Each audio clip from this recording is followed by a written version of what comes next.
Welcome back to the Fourth Way Podcast. In this interview, I had the privilege of talking with Greg Johnson of Memorial Presbyterian in St. Louis.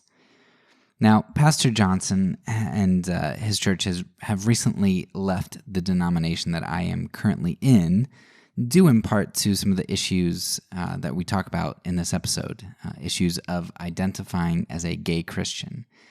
You can go ahead and do your research. I'm not going to hash all of that out here, but I would definitely recommend that you read his book, Still Time to Care, and listen to our discussion here to understand some of the key aspects of his stance.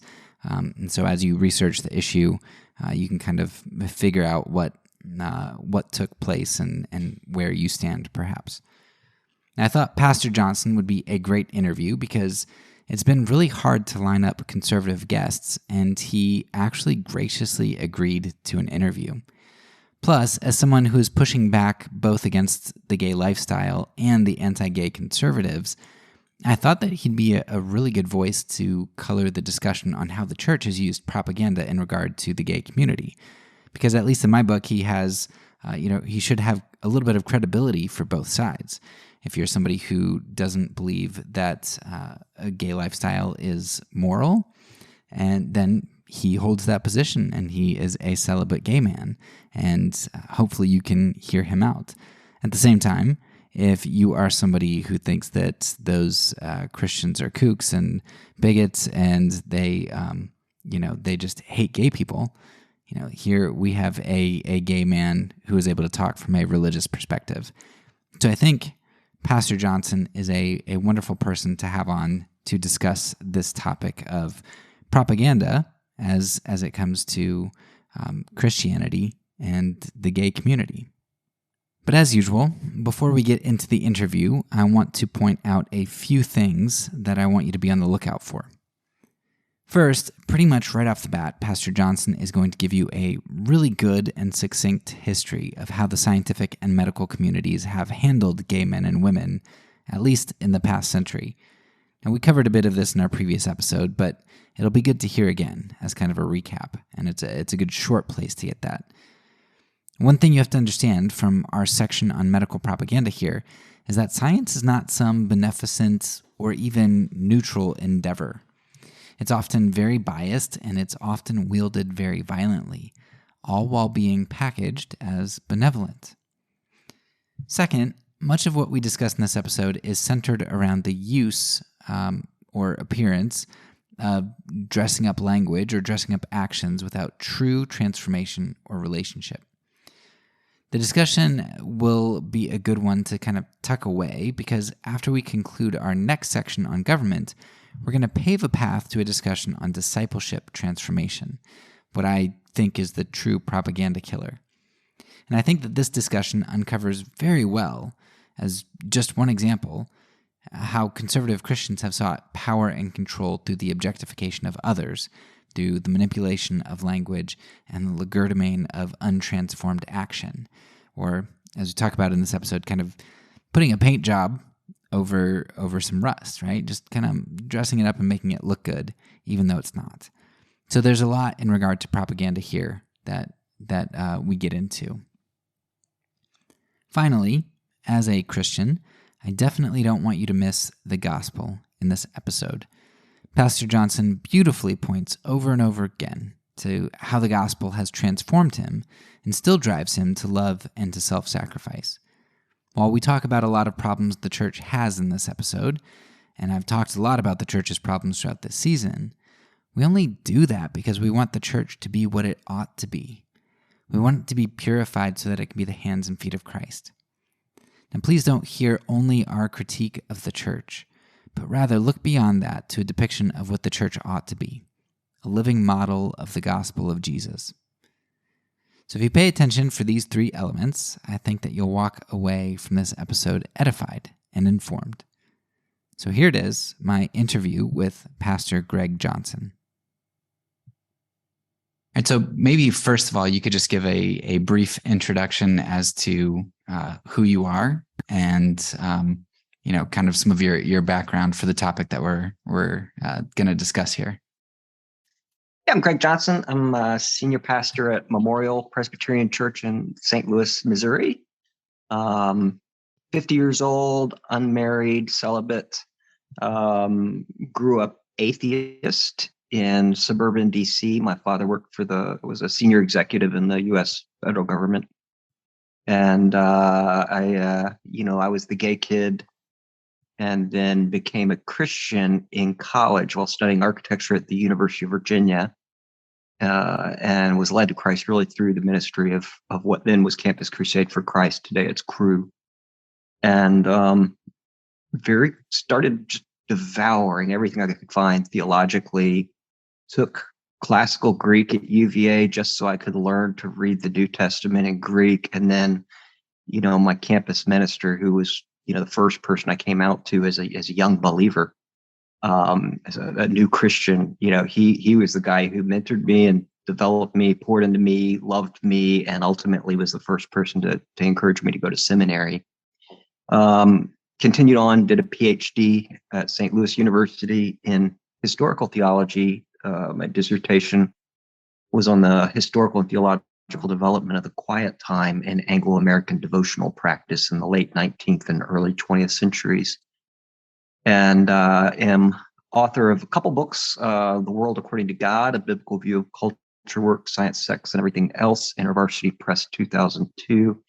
And then the more recently, Still Time to Care, What We Can Learn from the Church's Failed Attempt to Cure Homosexuality. I'm a contributor to USA Today and Christianity Today and a couple other places, but mostly I just love shepherding my church right here in the heart of the city of St. Louis.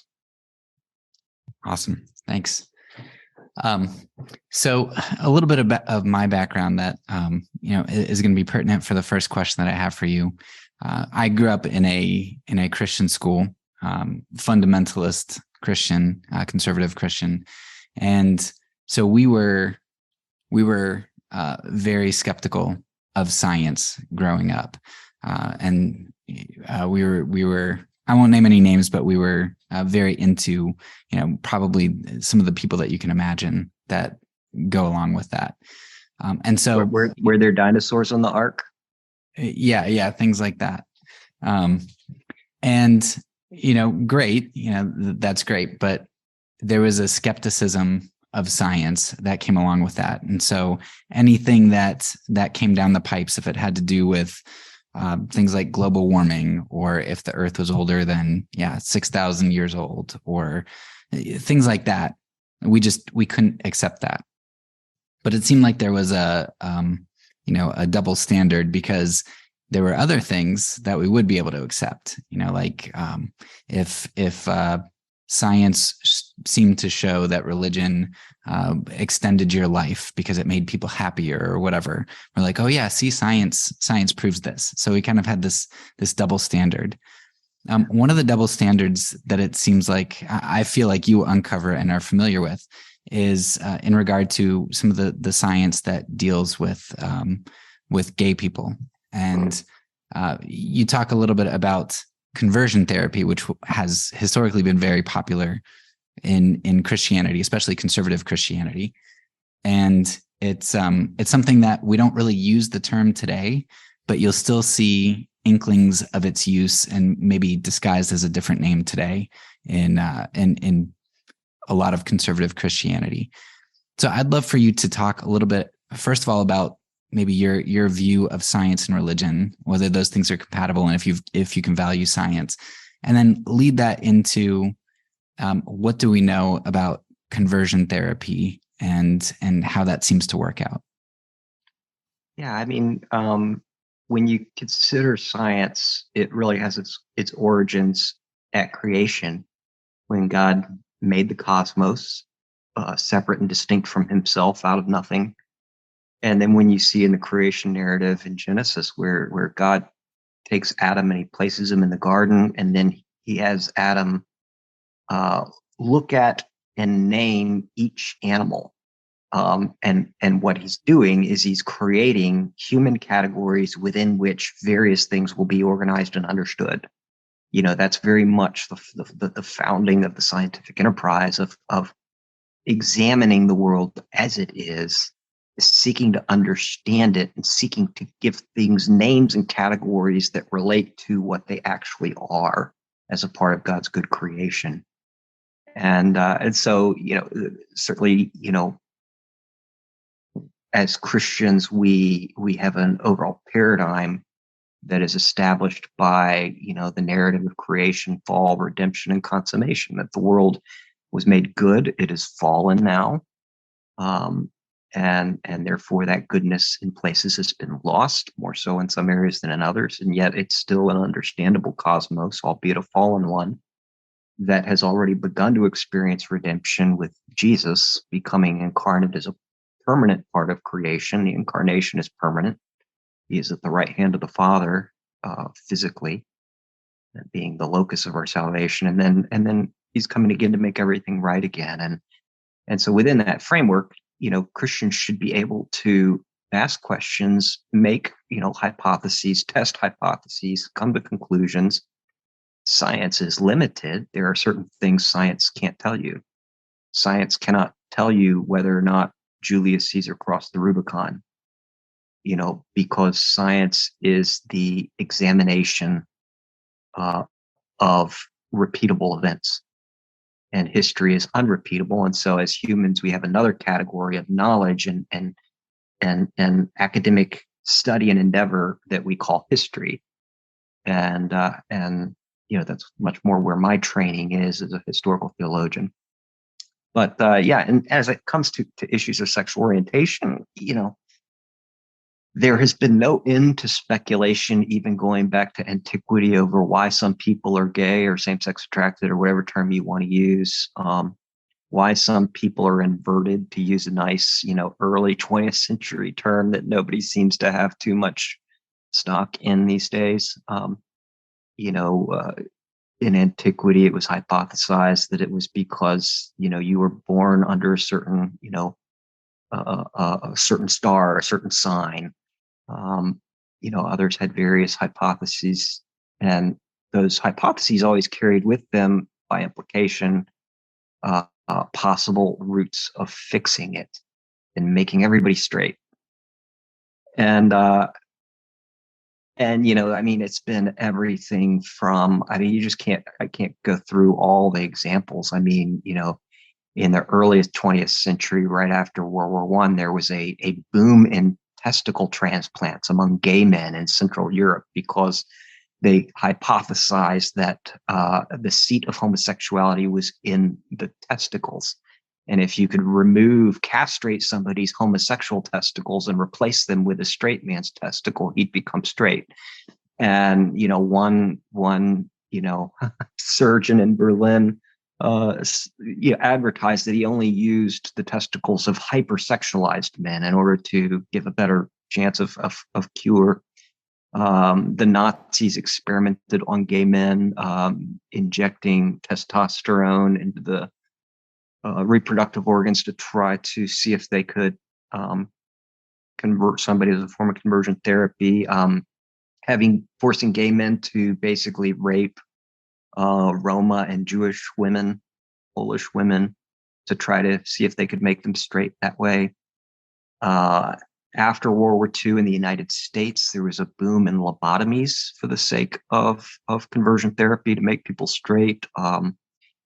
In the early 1970s, The Advocate magazine referred to the state mental penitentiary in California at Atascadero as Dachau for queers, because those who engaged in homosexual practice, it was considered a crime at the time. They, police officers would peer over the transom windows above doors of hotel rooms and arrest people for having oral sex. And then it was considered a psychiatric problem. And so they would be prisoned in a psychiatric prison, where they would have a choice of either castration or lobotomy, where they would, stick a whisk through the back of the nose and scramble the frontal lobe of the brain, which of course caused horrible, horrible damage, permanent damage. People were no longer able to feed themselves, clothe themselves, bathe themselves.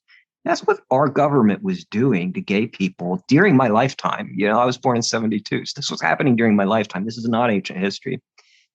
And among Christians, what became popular, particularly starting in the 1980s and really becoming a big boom in the 90s, what was called reparative therapy, which was a theory advanced by Joseph Nicolosi, who was a nominally Roman Catholic, but he was a psychologist. And his theory was that homosexuality itself is a desire to repair the broken relationship with the same-sex parent.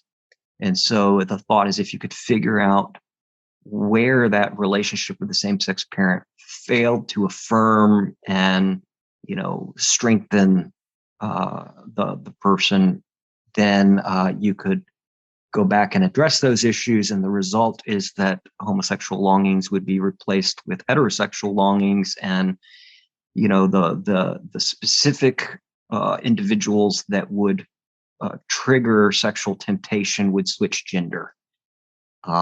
There was never a single study documenting that it worked, and in fact, it did not work. But it was very popular.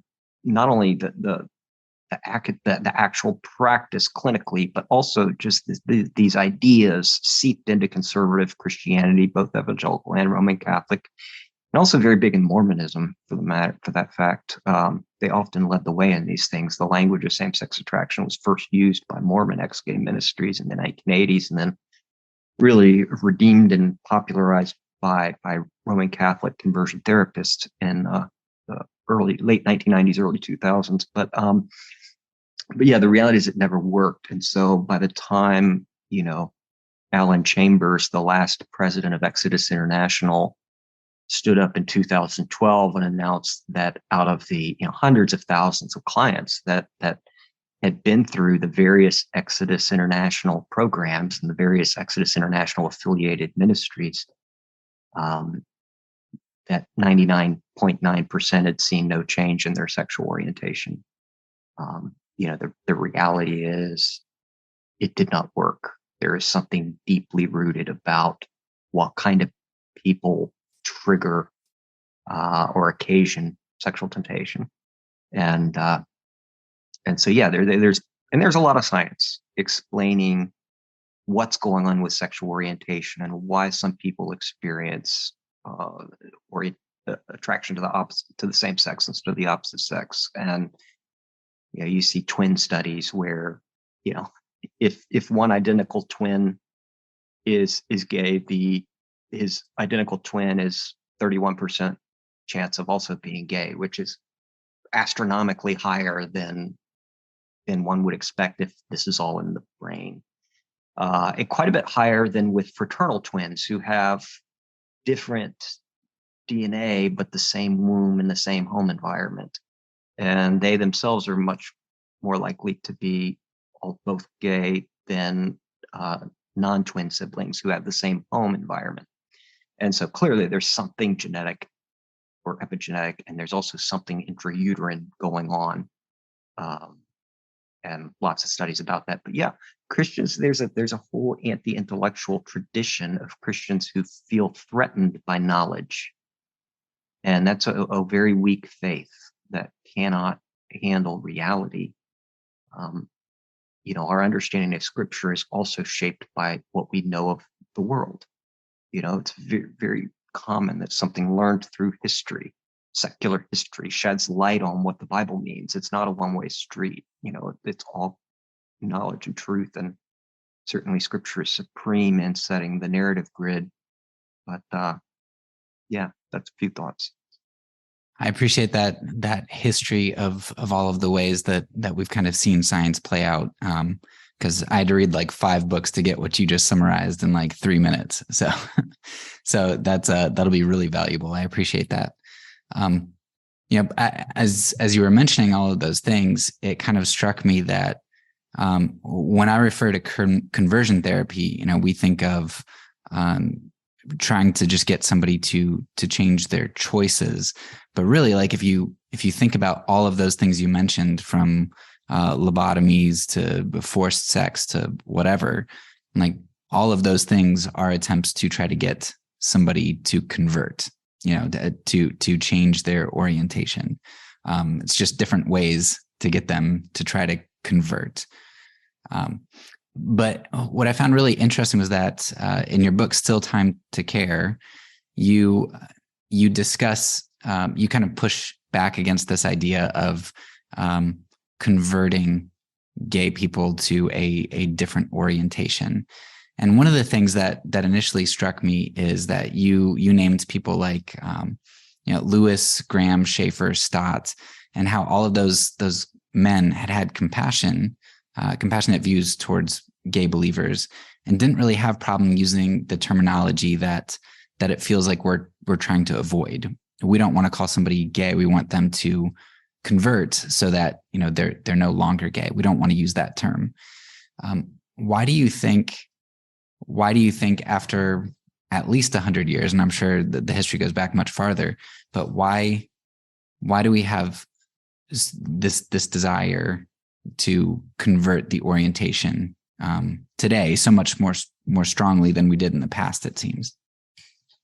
Yeah, I think we're dealing with the legacy of the ex-gay movement that started in the mid-1970s, came to fruition during the AIDS crisis of the 1980s and 1990s, and then declined and collapsed about 10 years ago.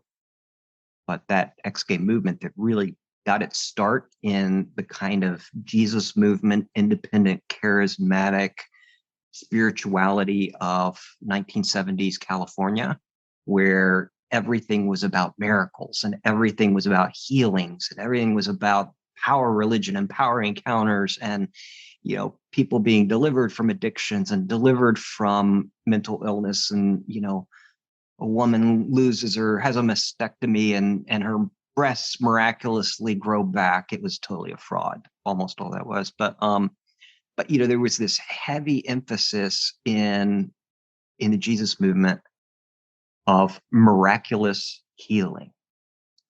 And I remember one of the founders of Exodus International and Love, one of the first ex-gay ministries as well.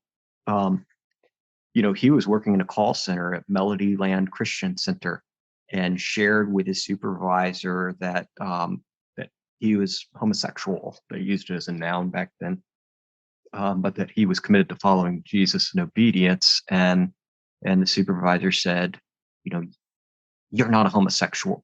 You are heterosexual in Jesus, and you need to claim your reality now. And that's where all this came from.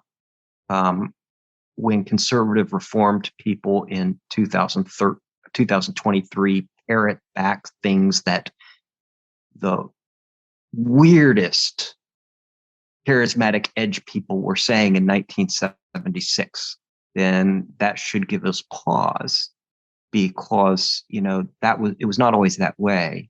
But what we're dealing with is a movement that began as a charismatic fringe expectation of absolute, complete, divine deliverance from temptation, became mainstream in evangelicalism, and even conservative evangelicals adopted it. And its language and its categories have stuck. And so, if I say that I am a Christian who struggles with unwanted same-sex attraction, using the language of conversion therapists there, people feel that's safer than if I say I'm just a gay guy who fell in love with Jesus and I'm celibate because I want to obey him. And in certain circles, the notion of progressive sanctification, people think, oh, well, if I, am a thief and I become a Christian, then eventually that longing to steal is going to go away. And it's just that logical to them. And yet they're comparing it to stealing, which is something completely external to us. They should instead compare it to being attracted to other women that they're not married to. Because we were not created to be stealing people, but we were created to be sexual beings. That's part of God's image in us, part of who we are, as that we have this ability to enter into the creation act with God as co-creators, imaging him by making new humans through our sexuality. This is something that's close to the center of our being. And there's nothing in the Bible that would suggest that in the ordinary process of spiritual growth, Christian men no longer feel sexual temptation toward women other than their wife.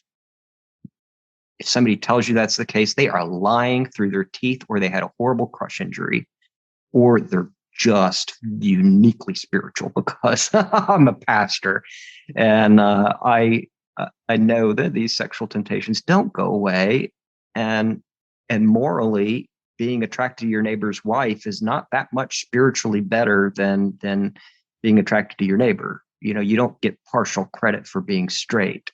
It's still sinful temptation inside of us, tempting us to turn away from God in order to satisfy, through objectifying other people, longings that we have, because we want them to make us feel the way that Jesus wants to make us feel, which is loved and accepted.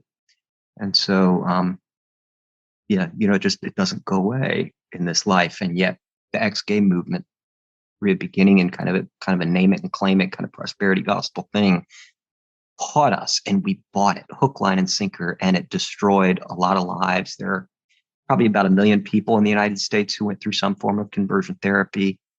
And these are people who are often very bruised, very broken, sometimes bitter.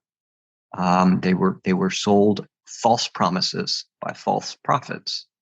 And when God did not deliver what they thought he had promised, because their ministry told them that he had, they grew disillusioned. It's very much like the leukemia patient who is told that they don't really have cancer. They just need to claim their healing and they'll be delivered. And then when the deliverance doesn't come, they feel guilty, and they're wondering if they're even Christians, or God wasn't faithful to them. God broke his promise. It destroys souls. So we really need to find a better way, not toward curing homosexuality, but caring for people for whom this is part of their story, and helping them with the love, the community, the intimacy, the support that's needed to walk faithfully in obedience to God. Yeah, one of the books that I read in regard to that was, I think, Julie Rogers has a book called Out Love, and she was a part of the Exodus community, and she talks a lot about her experience and kind of coming out of that, and so that was very helpful in understanding that movement. But she's also echoed one of the things that you said earlier, which is that those movements did make false promises, and that the people who claimed that they were transformed, by and large, if not all of them, have relapsed or inaction, or have continued to have the same orientation. And I think you have Christian scientific researchers like Yarhouse, who basically is going to say the same thing. And so one of the questions that I've been struggling through is, on the one hand, I believe that language is very important, because language can create ideas, it can create beliefs, it can create feelings in people, but it can also mask things. And so figuring out when language is important versus when it's just trying to hide things is difficult. So would you say that the language that we use here is really important to fight over? Like, would you fight maybe fight's not a great word, but would you advocate for continuing to use the word that you are a gay Christian? How important do you think that is, and in regard to language? I think what's important is our doctrine of Christian freedom, which is that the gospel allows us to be far worse sinners than we ever realized we were, and far more loved and secure in the arms of Jesus. And that our standing in the Christian community does not hinge on how we describe our experience. And as Christians, we have no need to control how someone describes their experience. For someone who was LGBT activist, they understood gay to be the center of their being. It defined who they were. It wasn't descriptive, but it was prescriptive, that they had to be true to themselves, and so they were engaging in all sorts of sexual sin, and they had various partners, and they had all this stuff, and then they become a Christian. They may not want to call themselves gay, even though in terms of the orientation, they are, but they may prefer to use language like same-sex attraction or something like that because they're trying to get away from the old them that had defined them. And yet, for somebody who was raised Christian and went through 20 years of ex-gay ministry and conversion therapy, that language of same-sex attraction is incredibly triggering. And to tell them that they have to use that language, you are doing violence to them and will stand before God for that, because that is part of the abuse they experienced at the hands of Christian leaders who lied to them and all the other pastors who were silent while it was happening. And so, for them, where they, for 20 years, were told to lie and say, I'm not gay anymore. I used to be gay, but now I'm a Christian and God has delivered me, though I may still struggle with some same-sex attraction. That language, when they were given language that was used basically to conceal their story, to hide, because the church didn't want gay people around. They didn't want in-process Christians. They wanted fully arrived Christians. And so for them, it's going to be very important that they call themselves gay, to be honest, to be real, that this is a part of me. This is a part of my story. This is not all in my head. And I think a lot of Christians in their arrogance think it is all in their head, when science says otherwise. And so I think the main thing is allow people to describe their own story. Somebody who, a recovering alcoholic, when they describe themselves as an alcoholic, it's not because they're glorifying alcohol. It's because they are trying to tell a story about something that has impacted their life massively. And when you're dealing with a Christian who is same-sex attracted or gay, you're dealing with something that has had a major impact on their life and has brought a lot of suffering, a lot of hardship, but also something that God is willing to use in us as he uses everything for his own glory. So it seems like for the gay Christian, sanctification wasn't available to them, only glorification. You either arrive or you don't. They weren't allowed the process. Yeah, because the expectation was that sanctification means you are no longer tempted. And that's a standard we never put on straight men.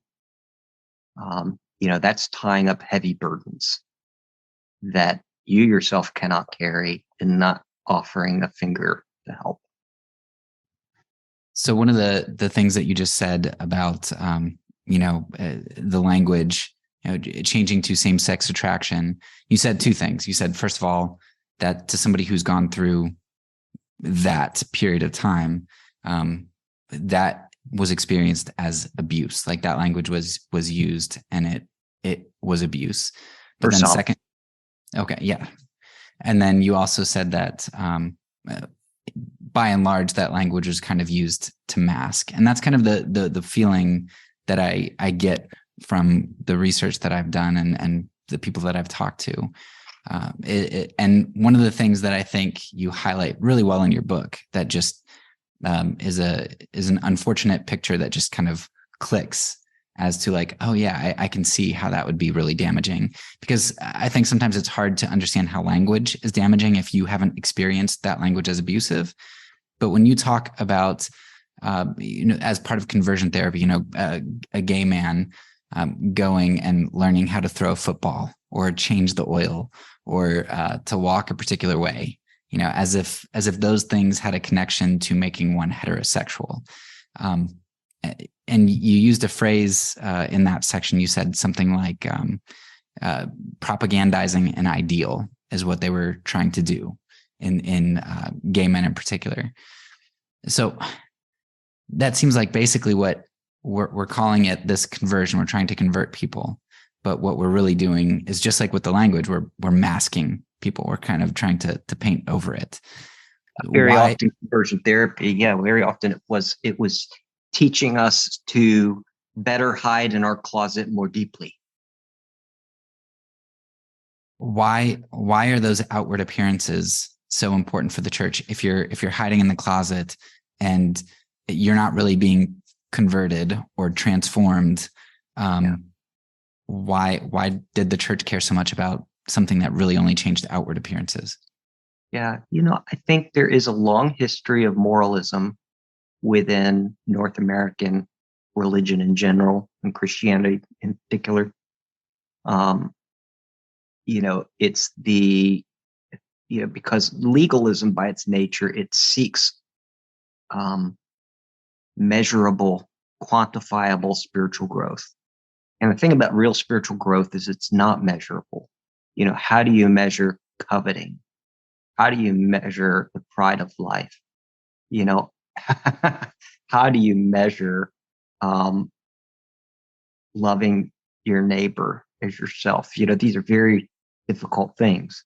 But what we can quantify is whether I watch R-rated movies, whether I listen to secular music, whether I wear, certain types of clothing or certain types of makeup or certain kinds of hairstyle, um, whether I drink whiskey or Sanka.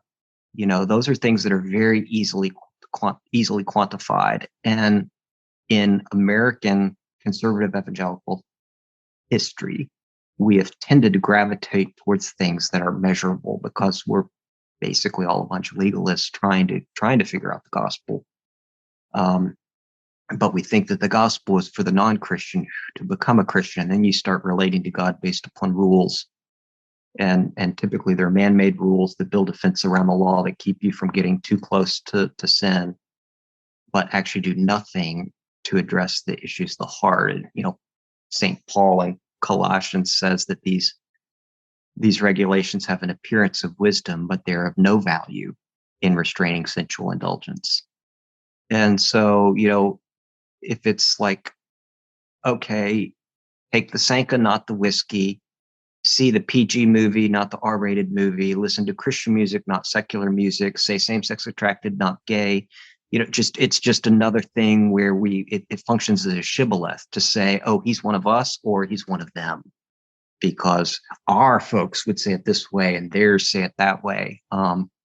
It was actually Don Carson, who first called it a shibboleth, to my knowledge, these sexual identity languages, in his endorsement to Gregory Coles's book, Single Gay Christian. But yeah, we tend to miss the gospel and want to replace it by outward things that tell us or tell the church or tell the world that we're making progress. And, for me, I knew I was gay when I was 11 years old. I was glued. My eyes were glued to a groomsman in a wedding, and I just would have done anything for that groomsman, whatever he wanted at the time. And I've never been sexually attracted to a woman. Sexual temptation for me has always been toward males, not most males. 99% would be just disgusting as a thought, but when I am tempted, it's always a male. And so, like, well, Greg, what has sanctification done if it hasn't made you sexually attracted to women instead? I mean, obviously, if you were really growing in Christ, you'd quit lusting after men and start lusting after women and looking at female porn. And you think, well, that's a really low standard, And yet what sanctification has meant for me is, I'm 50 years old. I've never so much as held hands, never had an erotic hug, never snuggled with another guy, never had sex in any form. I've been off of pornography for about 17, 18 years. I've lost track. And it means that there are places I don't go because, and this is different for everybody. Don't go make a bunch of rules out of this, then that will defeat the whole purpose. But for me, I've never joined a gym because I don't want to be around a locker room where I might be tempted to follow somebody in because I'm curious, and that wouldn't be good for me. I go in a restroom and I figure, is there a urinal with an empty urinal on either side, or do I need to go to a stall?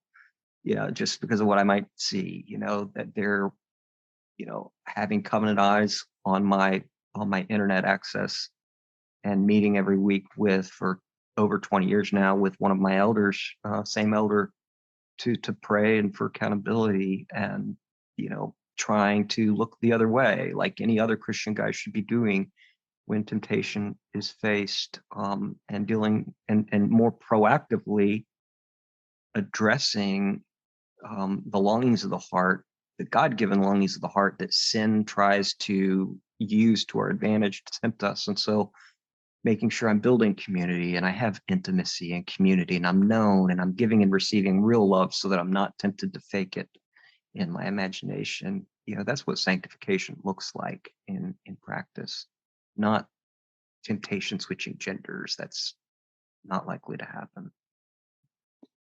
Yeah, that talking about sanctification, and that reminds me of one of the things that you talked about as well in your book, and something that it's a word for me that as I do this season on propaganda,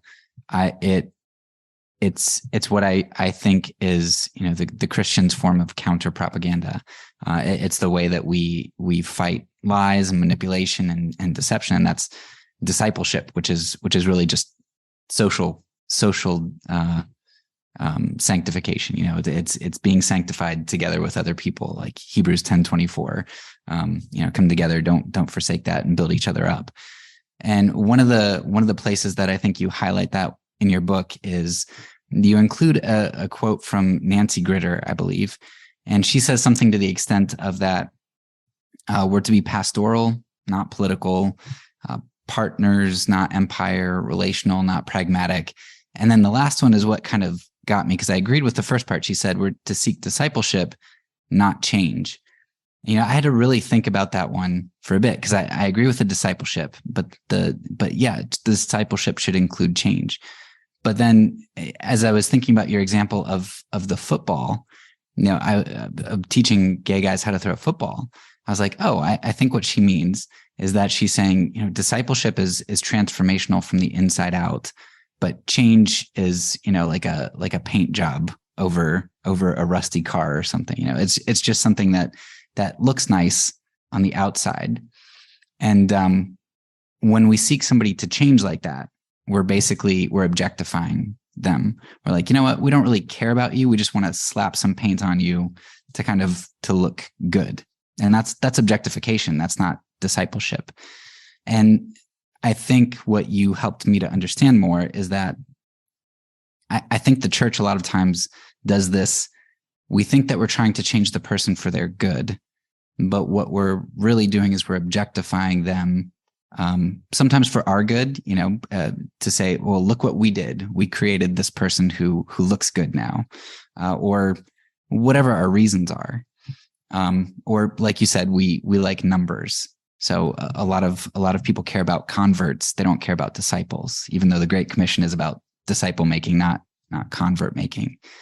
And we seek polemics. We seek empire so that we can control and we can force change on people. Why do you think, maybe you could talk a little bit about the importance of discipleship, kind of expound on that, because I know you do that really well in your book. So what is the importance of discipleship, and why is the church conflating discipleship with outward change, and why are we getting it so wrong? Yeah, and of course that word change in an ex-gay ministry context has a lot of meaning, because the motto of Exodus International was change is possible, and the change was orientation change. Not a transformed life, but a sexual orientation change. Discipleship is messy. Discipleship happens in community. Community only works where people can be fully known, where they can let somebody in. And, I don't even like to think about coming out. I prefer to think of it as me letting people in, letting people see the real me, warts and all, as a fallen creature made in God's image and a subject of Christ's redemption. And discipleship only happens where we can be seen all the way down and still be accepted, because that's what does the gospel ministry in us. And when we tell somebody that they can't be honest about their sexual orientation, that they have to fake it, we are cutting them off completely from the path of discipleship. If if an alcoholic can't be open and honest about their alcoholism, their addictive disorder, whatever you want to call it, whether they're rolling out of a bar at 3 a.m. or whether they've been sober for 20 years is beside the point. If they can't be honest about it, then they cannot experience discipleship, because discipleship is the application of the gospel in community. That means full disclosure and complete acceptance. Not that we have to have full disclosure to everybody, but we have to have full disclosure to some people. It is the secret sin that has power over us. And when we can be open and honest, that allows for us to be known in community. And for that to happen, the church needs to think of itself as family first and foremost, not worship and programs. But we are a worshiping family. That means, having the single gay person go on vacation with you, adopting him into your family or adopting her into your family. And I've had Christian women say, "Oh, but I couldn't have such people near my child." And all I can say is, you're probably not even regenerate. There's just nothing of the gospel in you. If you honestly think we're all pedophiles, you're crazy, because again, the science proves otherwise. There have been studies that show that, there was one study done many years ago of all of the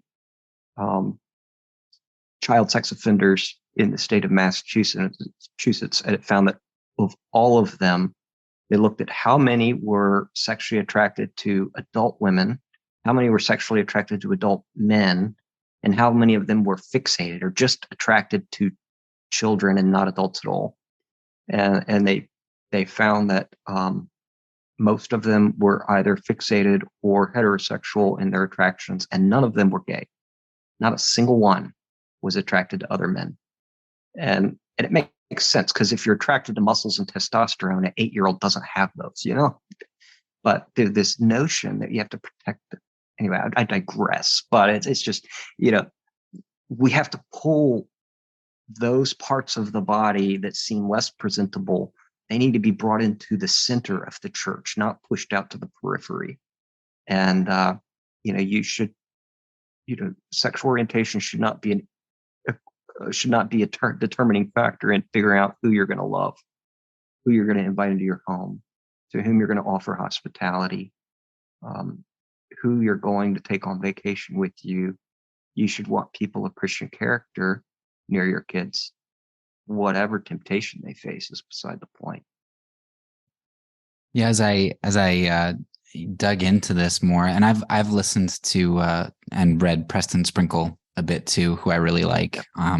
As he asks really good questions, and he just has such a good heart. And he talks to all kinds of people across the spectrum.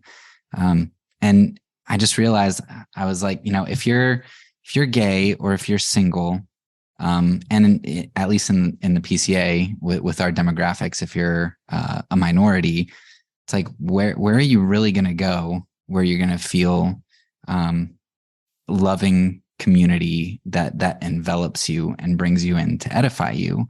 And it's just, it's so hard. And I think not just the PCA, I think evangelicalism in general in the States has difficulty with singles and with gay people. And yet one of the things that has been popping up for me a lot lately is this term Eudaemonism. And it's it's this concept that, like, basically God created a good world, and so you'd expect that if you do the right things, that if you do righteous things, that will produce the best results. And it's not the health and wealth gospel type of thing. It's kind of like Proverbs, in generalities. If you do this, then this tends to follow. It's wisdom. And one of the things that strikes me about that is, I would expect that if we have the Spirit of God, if God exists, if he created a good world, we should be producing fruits, and that fruit should not be rotten.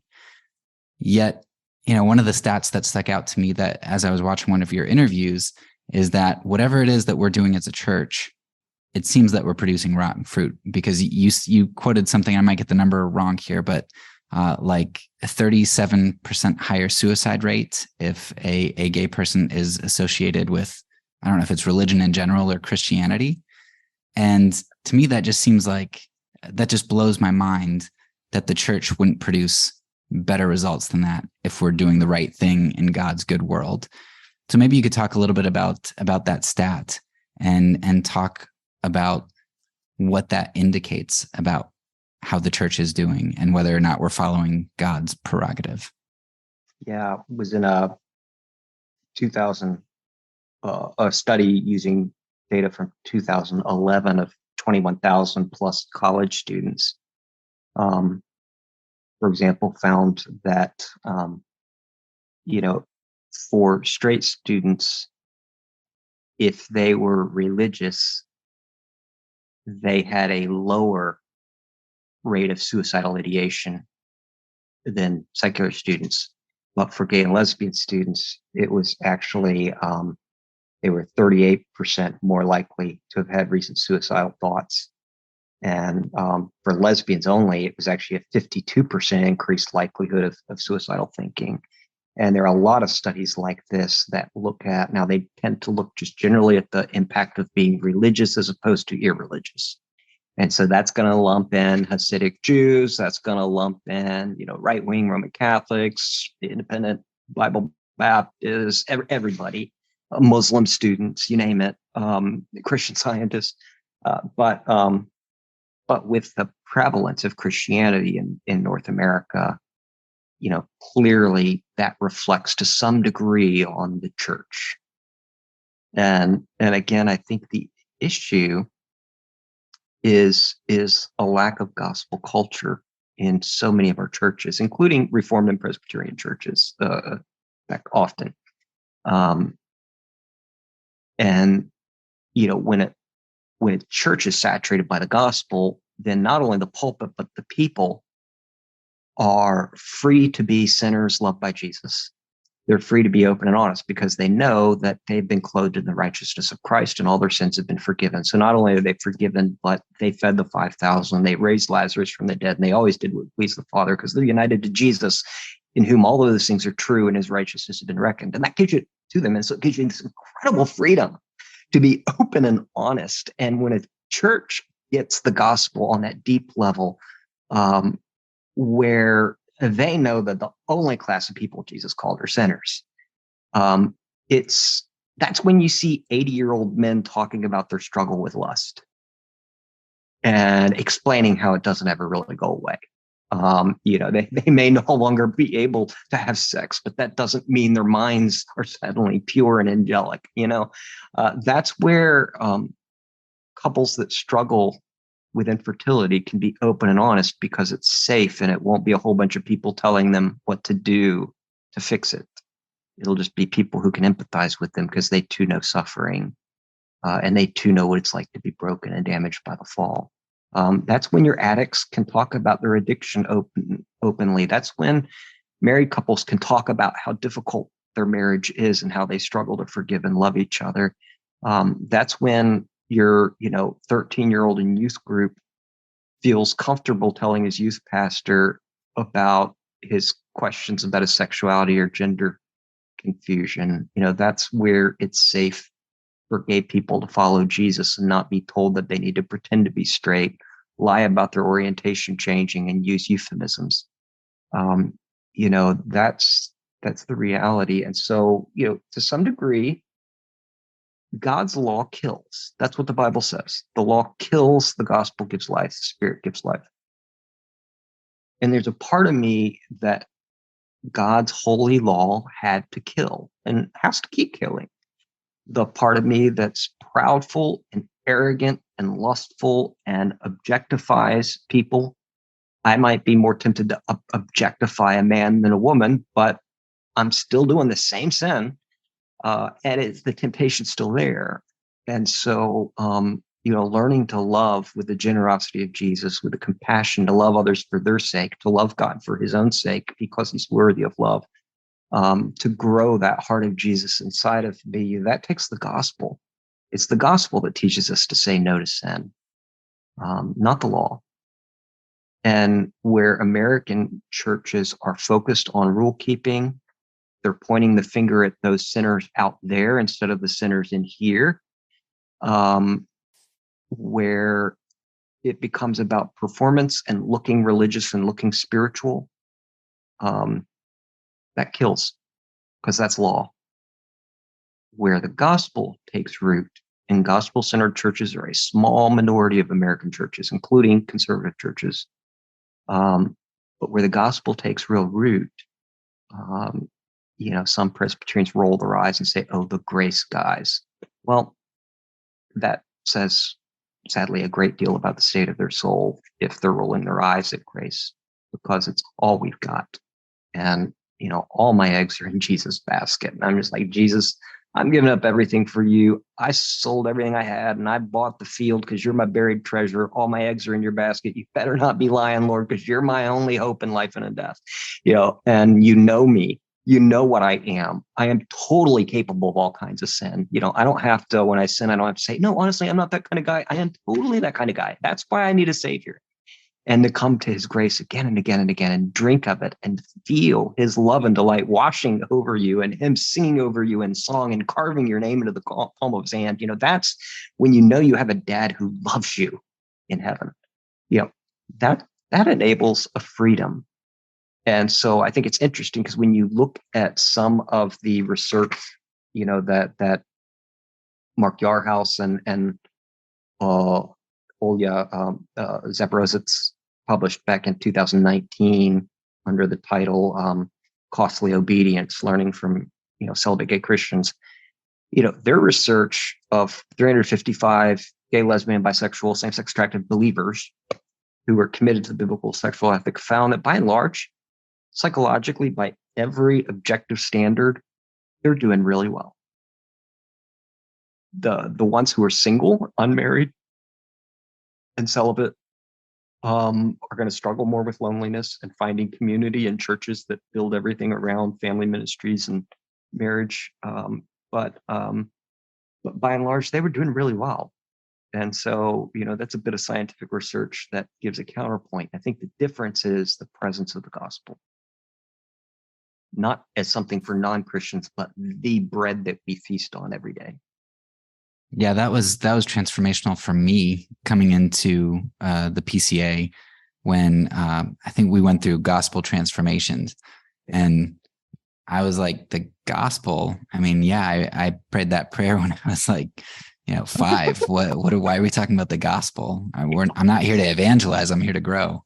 And that it's just it's so beautiful when that does become a part of your life, and it is freeing. And I think that highlights one of the things that you point out so well is the difference between guilt and shame. And I don't remember exactly how you put it, but guilt is maybe something you've done and shame is more who you are, type of thing. The irony of people being upset with you saying that you are a gay Christian who is trying to mortify the flesh, are often the same group who are creating shame, which says this is who you are. I've often said, my critics and opponents spend a lot more time talking about my sexuality than I ever have, and that's just downright creepy. I mean, it really is. Like the thought that there are all of these religious people sitting around the table on Sunday morning discussing my sexuality, when, my sexuality is like a 1972 Ken doll that's still shrink wrapped in its original packaging, like why are they talking about this? It's the thing I try not to think about all the time. They're very big at shaming people. And yeah, you're right. The difference is guilt relates to what I've done and shame relates to what I am as a creature affected by the fall, as one that's so much less than the best of humanity, so much less than was intended. And of course, it's interesting because, most of the world functions as a shame-based cultural ethic. It's really Western Europeans and Americans are sort of the weird ones, in that we're not primarily a shame-driven culture, much more a legal guilt focused culture. But where you see it in North America is very different, is when you're dealing with um, Asian Americans, immigrant families, first, second, third generation, or people raised in very conservative religious contexts, where shame is a massive manipulator and everybody's trying to avoid shame, but it's used as a lever to gain control over people. And of course, what Jesus does in terms of, like, I often talk about the pastor's toolbox. As pastors, we have we want to help people not sin. And so we have a toolbox with certain tools in it. And you got the hammer, and that's guilt manipulation. You can beat people up with guilt manipulation, tell them how horrible they are with an awful thing they've done, and you get short-term results, but you end up bashing their head in the process. And so Jesus takes that away and says, I atoned for all their sins. There's now no condemnation for those who are in Christ Jesus. So he takes away the hammer. And then I pull out, the Phillips screwdriver, very, very handy. That's shame manipulation. Shame can do things that a hammer can never do.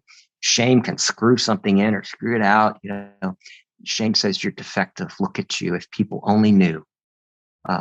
And Jesus says, no, I've clothed this one in the righteousness of Christ. They now have my resume.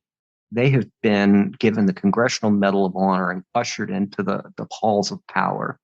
So shame, he takes that away. And then there's, people pleasing, fear of what others will think. That's maybe the wrench, and he takes that away. And then there's the fear of punishment. You're going to go to hell if you do that. And he takes that away. And ultimately, what's left in the pastor's toolbox is just the gospel. Even when exercising church discipline, we're merely declaring that one is not walking in line with the gospel. It's a declarative ministry. It's not judicial. And, all we've got is grace. And the more I tell people how much Jesus loves them, the more it sinks in and they actually want to serve him. And that's true for gay people as well as for straight people. Yeah, no, that's a good reminder to me too. As a parent, I think I have that same toolbox, and unfortunately, I use the hammer more than I should, I think. All right, a last question for you. All right. I think it's really easy for me at this time in my life, at this time in history, whatever it is, to be to be frustrated, I think, with the church at the moment, or to be disillusioned by it. And while there are definitely things that I think are important to point out, because I love the church and I want to fix it, and you love the church too. I mean, you're a pastor, I'm doing missions work, and we love the church. I think it would be it wouldn't be fair if I spent the whole time just talking about the church and not acknowledging that of course there are issues elsewhere too. So if you could close, I know that you said you've received hate mail from Christians and people like that, but I would imagine that as somebody who is religious, receiving religious hate mail for still identifying as gay, yet at the same time not approving of a gay lifestyle, I would imagine that you maybe sometimes get hate mail from the other side too, or maybe negative interactions. I'd love for you to kind of just close out by talking about maybe some of the experiences that you've had receiving a lack of love and charity from the other side, and or some of their scientific viewpoints and refusals to accept maybe what science shows in terms of the lifestyle or where that leads. Yeah, I have had some negative interactions with those on the other side, far more from conservative religious people. Most folks on the kind of secular LGBT side, they think it's weird that I'm celibate and that I'm probably not being true to who I am. And I'm repressed and self-hating, and they hate that. And occasionally somebody will get very, very heated, claiming that the Christian ethic that I hold to is inherently violent to gay people, and that I'm therefore fomenting youth suicides and all that kind of stuff. And because they're assuming that my message is one of law rather than gospel, because they're just focused on the one aspect of sexual norms and not the bigger picture of the gospel in which that's discussed. And so yeah, I've had to block some folks on Twitter who were, activists and who were just constantly accusing. And I tried to be gracious. I tried to interact. I tried to be positive. Eventually, I just had to say, this person's trolling me. I got to block them. When we hosted the Revoice when Memorial Pres in St. Louis hosted the Revoice conference in 2018, the first conference, we were denounced in the local LGBT media for promoting conversion therapy 2.0, which is what they viewed celibacy as. And there were calls to picket our church during the conference. That it never happened. But out of that, I was able to reach out to some of those activists and sit down with them, including one young man who had gone through some form of conversion therapy. Said through a counselor that at the time was using space in our building.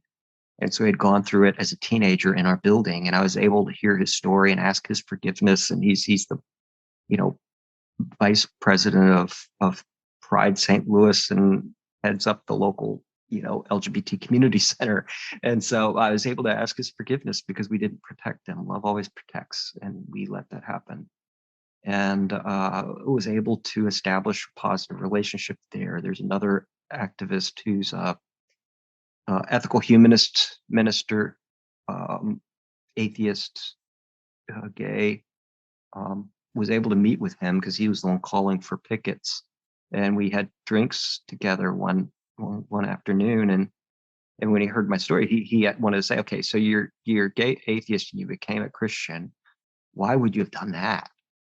And I just asked him, are you asking for my Christian testimony? He's like, yeah, I love hearing things like this. And so, here I was able to, talk about Jesus with people who might not be able to hear that from very many sources, but they could hear it from me. I remember, we have an arts venue where we serve all sorts of non-Christian artists. It's a ministry to the artists themselves, where they come in and do their art from their perspective. They could be Jewish, atheist, humanist, Hindu, Muslim, LGBTQIA, whatever. It doesn't matter to us. We're just there to love people. And we have some expectations of what kind of art we host, but we don't censor. And we had one theater company that did a group of plays written by transgender playwrights exploring gender dysphoria and this sense of separation from one's physical body. Some of it was science fiction, but it was really fascinating. It was good, really interesting stuff, really eye-opening for somebody who's never experienced gender dysphoria. But afterwards, our pastors actually ran the bar. We give away free drinks. That's the thing. We give the space free, and we give drinks to their patrons for free, beer, wine, and soda, just to love them. And so that they know that there were Christians who didn't judge them and did love them and treated them with respect. And so our pastors ran the bar each night, and our youth and family guy, the last night he was running the bar. And afterwards, when almost everybody was gone, one of the actresses came up to him and said, we all know what your church believes, and so we don't understand why you're treating us this way. Because we were so loving and caring and compassionate, and they didn't understand it. And he was able to hear her out and share some of how we actually do this precisely because of what we believe. Because when we were his enemies, Jesus died for us. When we were different, he came and loved us and entered into our experience. And so we want to love people who are different from us, whether they agree with us or not. Whatever their perspective, we want to love them. And we know how much ill will has been fostered by Christians and by churches toward LGBT people. And so we want to address that by not telling you all the stuff that we believe, but just loving you. And she talked for about 45 minutes. She had a lot of stuff on her chest, but at the end of the day, she walked out of that chapel, that arts venue, and said, "This is the first time I feel like a Christian has respected me." That's pre-evangelism, at least. That is inroads for the gospel, bridges for the gospel of Jesus into a secular world. And people criticized us for it, but I would always point out, I can't remember if it was Dwight Moody or Billy Sunday, but some prominent lady criticized his evangelistic methods, and his response was, "Ma'am, I like what I'm doing better than what you're not doing."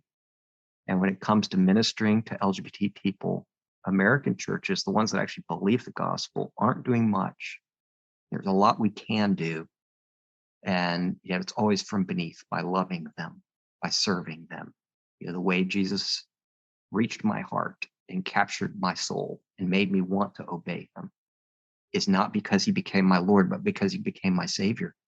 Because he got down on his feet. When my feet were dirty, he got down on his knees and washed my feet. When I was guilty and his enemy, he went to death on the cross and absorbed the Father's wrath for my sake so that I would never have to absorb it at all. He drank the cup of God's wrath down to the dregs so that I would never see it. And that's the way, when we think about influencing a culture, Presbyterians, unfortunately, often on the left or the right, they think if we could just get our guys into power on top, we can force all the non-Christians to act like Christians, when the Christians don't even act like Christians. That is what Jesus said is the way the rulers of the Gentiles exercise authority over them. He said, "It must not be with you. Whoever wants to be great must be your servant."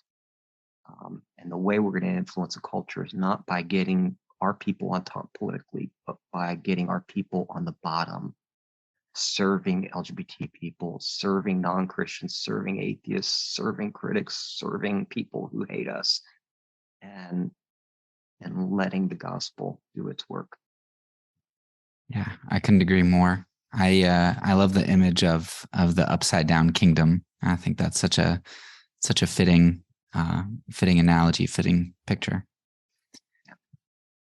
That's all I have for you. So I really appreciate you taking more than an hour out of your time. It actually went longer than I was expecting. Is there anything else you'd like to plug or say, or any closing thoughts? No, just check out my book, Still Time to Care, What We Can Learn from the Church's Failed Attempt to Cure Homosexuality. You'll learn all about, in the first chapter, C.S. Lewis and his gay best friend, Arthur.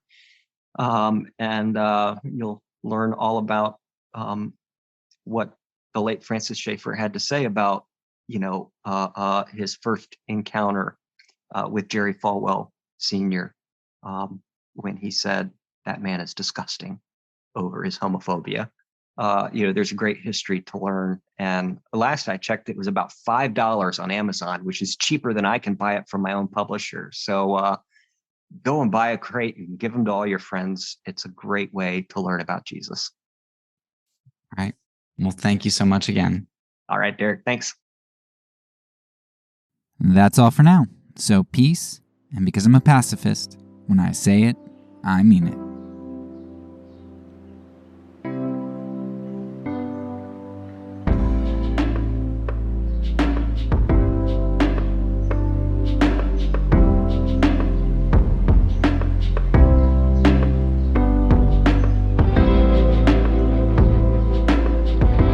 This podcast is a part of the Kingdom Outpost Network. Please check out the links below to find other great podcasts and content related to nonviolence and kingdom living.